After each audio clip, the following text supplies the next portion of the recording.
Tout compte fait comme chaque matin avec Éric Revel. Bonjour Éric. Bonjour Patrick, bonjour à tous. Alors c'est la fin des négociations entre grandes distributions et industriels. Que sait-on ce matin, donc 1er mars, des nouvelles hausses de prix qualifiées de mars rouge par certains?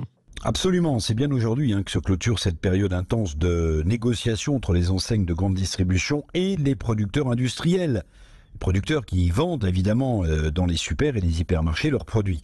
Alors cette fin de négociation, c'est un véritable bras de fer dont hélas, il faut le dire, le consommateur, c'est-à-dire tout le monde, va faire les frais. On s'attend à une nouvelle valse des étiquettes sur la plupart des produits alimentaires qui ont déjà augmenté ces produits, rappelons-le, de 14% en moyenne sur un an.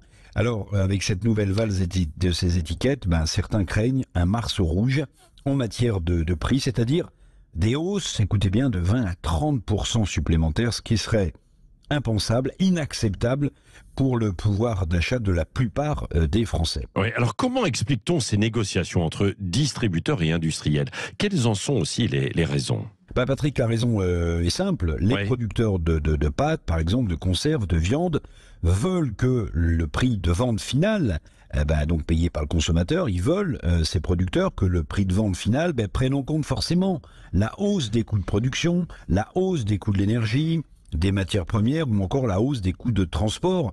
Tous ces coûts sont envolés avec la spéculation et la guerre en Ukraine.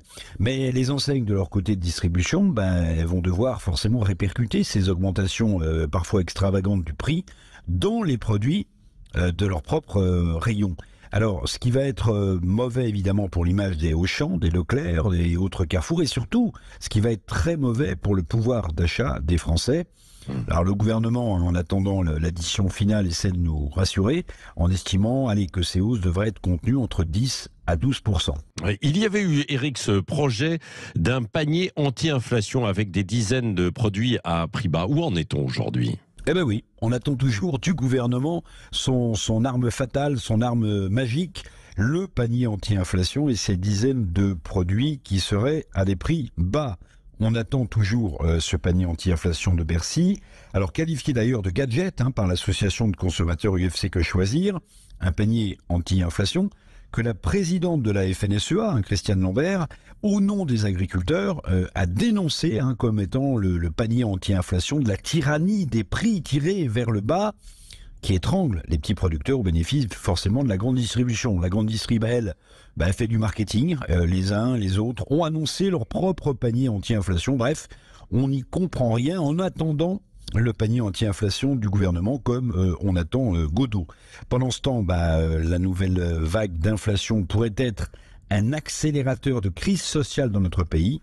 Et ça, croyez-moi qu'à l'Élysée, on regarde tout cela de très près. Oui, merci Éric Revel. Je poserai la question tout à l'heure d'ailleurs à notre invité, Renaud Muselier, président de la région Sud-PACA, qui sera avec moi tout à l'heure à 8h15. Vous pouvez d'ailleurs poser des questions aussi sur les réseaux sociaux.